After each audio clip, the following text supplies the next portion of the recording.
एक समय की बात है। सांभा नाम का गांव था, जहां गुन्नू नाम का एक लड़का अपनी दादी के साथ रहता था। गुन्नू बहुत सीधा और नेक लड़का था। वह हमेशा डरा सहमा सा रहता था। एक दिन गांव के बीचों बीच लोग जोर जोर से हंस रहे थे, क्योंकि गुन्नू अपने दोस्त रिक्का से बोलता, मैं वो जंगल के अंदर जाना चाहता हूँ। तभी कुछ लोग उसका मजाक उड़ाने लगते हैं। अरे ये तो डरपोक है, इससे कुछ नहीं होगा। कोई उसे धक्का देता, कोई उसका मजाक उड़ाता, और गुन्नू चुपचाप सब सहता रहता। रोते रोते वो घर आता है और अपनी दादी से पूछता है, दादी मैं इतना कमज़ोर क्यों हूँ?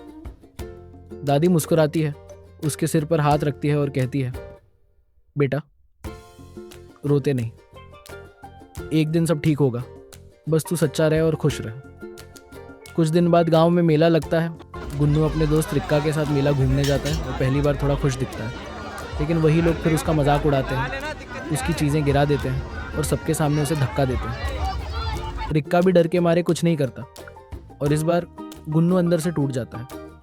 आंसू भरी आंखों और दर्द से भरे दिल के साथ वो भागता हुआ उस डरावने जंगल की तरफ चला जाता है, जहाँ जाने से सब डरते हैं।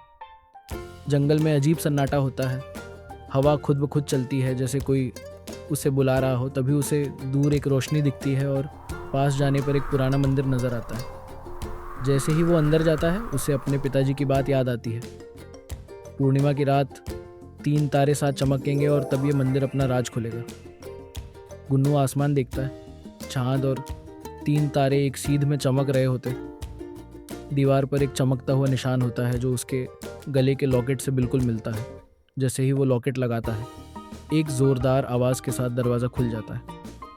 अंदर एक किताब और एक संदूक होता है, लेकिन किताब में लिखा होता है, ये शक्ति उसी की है जो डर पर जीत पाले, वरना ये उसे हमेशा के लिए कैद कर देगी।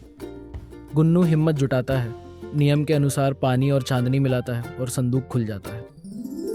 अंदर एक जादुई अंगूठी होती है।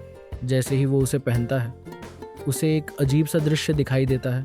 उसका परदादा, वही मंदिर और वही अंगूठी। परदादा कहते हैं, ये अंगूठी ताकत नहीं देती, ये तुम्हारे अंदर की ताकत को जगाती है। तभी गुन्नू समझ जाता है कि असली ताकत उसके अंदर ही थी।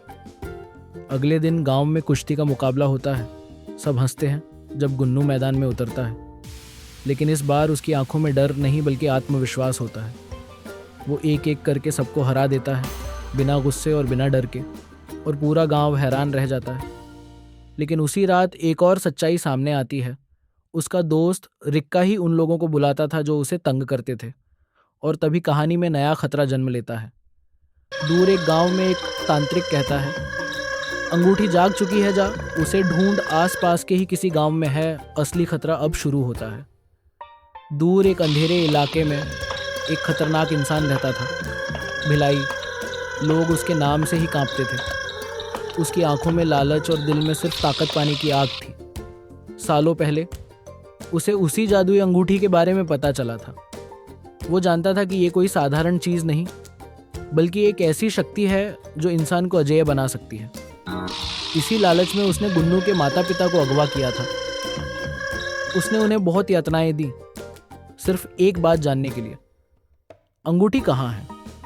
लेकिन गुन्नू के पिताजी ने आखिरी सांस तक उसका राज नहीं बताया। उन्होंने अपनी जान दे दी, लेकिन अंगूठी का सच छुपा कर रखा। भिलाई को लगा था कि राज हमेशा के लिए खत्म हो गया, लेकिन अब जब अंगूठी जाग चुकी थी, उसे फिर से उसका एहसास हो गया। वो मुस्कुराता है और कहता है, इतने सालों बाद आखिर वो शक्ति जाग ही गई, अब कोई मुझे रोक नहीं सकता।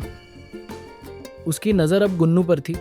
उधर गुन्नू को अभी इस सच्चाई का पता नहीं था, लेकिन उसकी अंगूठी बार बार चमक रही थी, जैसे उसे आने वाले खतरे की चेतावनी दे रही हो। गुन्नू आसमान की तरफ देखता है। उसकी आंखों में अब डर नहीं, बल्कि एक नई हिम्मत और तैयारी थी। कहानी यहीं ख़त्म नहीं होती, क्योंकि अब शुरू होगा असली मुकाबला। एक मासूम लड़के के माँ बाप के आशीर्वाद की ताकत और एक खतरनाक दुश्मन के बीच।